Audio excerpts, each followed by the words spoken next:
అయ్యండి టమాటా రైస్ ఎలా తయారు చేయాలో చూపిస్తాను. నీట్‌గా కడిగిన బాస్మతి రైస్‌లోకి వాటర్ ఏసుకొని పావుగంట పక్కన పెట్టుకుందాం. ఇప్పుడు టమాటాలు కుక్ చేసుకోవాలి. కుక్కర్ గిన్నెలోకి టమాటాలు వాటర్ ఏసుకొని ఒక విజిల్ వచ్చాక ఇది పూర్తిగా చల్లారాక మిక్సీ జార్‌లో వేసుకొని మెత్తగా మిక్సీ పట్టుకోవాలి. అదే కుక్కర్ గిన్నెలోకి ఆయిల్ వేసుకున్నాక ఓలిగరం మసాలా కూడా వేసి ఉల్లి తరుగు, పచ్చిమిర్చి, ఎండుమిర్చి కూడా వేసుకుంటున్నానండి. మీ ఇష్టం కారానికి తగ్గట్టు వేసుకోండి. కరివేపాకు, పుదీనా కూడా వేసి ఇవి ఫ్రై అయ్యాక ఒక టేబుల్ స్పూన్ అల్లం వెల్లుల్లి పేస్ట్ కూడా వేసి ఇది పచ్చివాసన పోయేదాకా ఫ్రై చేసుకోవాలి.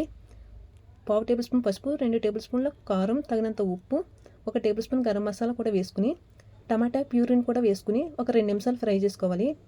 ముందుగా నానబెట్టుకున్న బాస్మతి రైస్ని కూడా వేసి ఇంకొక 2 నిమిషాలు ఫ్రై చేసుకుని ఒక గ్లాసు బాస్మతి రైస్కి గ్లాసు పావు వాటర్ వేసుకోవాలండి. ఇవి వేసుకున్నాక దీంట్లోనే కొత్తిమీర కూడా వేసుకుని ఇది మొత్తం అంతా కలుపుకుని కుక్కర్ మూత పెట్టి 2 విజిల్ వచ్చేదాకా దీన్ని కుక్ చేసుకోవాలి. ఇది అయిపోయిందండి. ఇది పూర్తిగా చల్లారాక ఒక గిన్నెలోకి తీసుకుందాం. ఎంతో టేస్టీగా ఉండే టమాటా రైస్ రెడీ అయిపోయిందండి. ఈ వీడియో మీకు నచ్చితే లైక్ చేయండి. బాయ్ అండి.